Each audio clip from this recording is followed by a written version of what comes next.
Hi மக்களே, my dear friends, எல்லோரும் எப்படி இருக்கீங்க?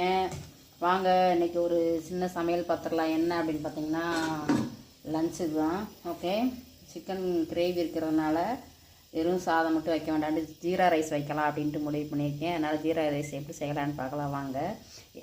என்னோடய ஸ்டைலில் என்னோடய ப்ரிப்ரேஷன் இப்படி தான் இருக்கும். இது போல் நீங்களும் செஞ்சு சாப்பிட்டு பாருங்கள். வாங்க எப்படி செய்யணும்னு பார்க்கலாம். பாருங்கள், கொஞ்சம் நம்ம தேவையான அளவுக்கு அடுப்பை பற்ற வச்சு குக்கரை வச்சுட்டு எண்ணெயை ஊற்றிட்டு அதோட உங்களுக்கு தேவையான அளவுக்கு நெய் வந்துட்டு கொஞ்சமாகவே சேர்த்துக்கோங்க. எண்ணெயும் நெய்யும் ஈக்குவல் ரைஸ் சேர்க்கணுன்ற அவசியம் இல்லை. நமக்கு எவ்வளோ தேவையோ அவ்வளோ சேர்த்தா போதும். அதனால் இப்போ ஊற்றிட்டு நான் மீடியம் ஃப்ளேமில் வச்சுட்டேன். இப்போ பாருங்கள், இதுக்கு வந்துட்டு பட்டை, பிரிஞ்சி இலை, ஒரே ஒரு கிராம்பு, ஓகேங்களா, அது வந்து இதில் இருக்குது, போட்டுருங்க. அப்புறமா சும்மா ஒரு 4-5 முந்திரி பருப்பு, அவ்வளோதான் போட்டுட்டு ஒரு பிரட்டு விட்டுருங்க. அப்புறமா 2-3 வரமிளகாய், ஒரே ஒரு பச்சை மிளகாய், ஓகேங்களா,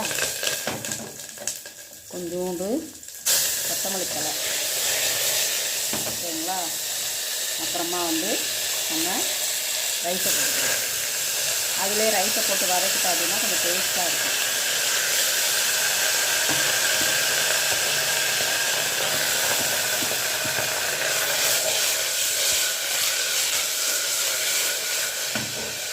எப்படி சவுண்டு பார்த்தீங்களா? நல்லா சூப்பராக டேஸ்ட்டாக இருக்குங்க ஜீரா ரைஸு, ஓகேங்களா.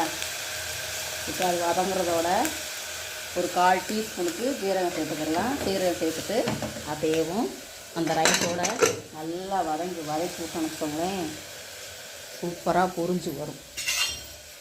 இப்போ பாருங்கப்பா, நல்லா வதக்கி விட்டாச்சு. இப்போ கொஞ்சம் ஒரு 1/4 டீஸ்பூன் வந்துட்டு ஜீரக பொடி சேர்த்துக்கலாம். சேர்த்துட்டு நல்லா கிண்டி விட்டுட்டு அதுக்கப்புறமா வந்துட்டு நான் 1 டம்ளர் ரைஸுக்கு 2.25 டம்ளர் தண்ணி ஊற்றுறேன். பொன்னி ரைஸு தான், நீங்கள் எந்த ரைஸ் வேணாலும் பண்ணலாம். பாஸ்மதி ரைஸ் கூட பண்ணலாம், சூப்பராக இருக்கும். இப்போ பாருங்கள், அடுத்த 1 டம்ளர் தண்ணி, ஓகேங்களா. அவ்வளோதான். இதில் வந்துட்டு நம்ம தேவையான அளவுக்கு உப்பை சேர்த்து நல்லா கரகரான ஆயிடுச்சுப்பா, அது தாளித்து விட்டதில் சரிக்கா நெடி ஏறிடுச்சு, ஓகேங்களா. இவ்வளவுதான் என்னோடய ஸ்டைலில் ஜீரா ரைஸ். மேலாப்பில் இன்னும் கொஞ்சம் கொத்தமல்லி தழையை போட்டுட்டு குக்கர் மூடி நம்ம 2-3 விசில் விட்டுடலாம், ஓகேங்களா.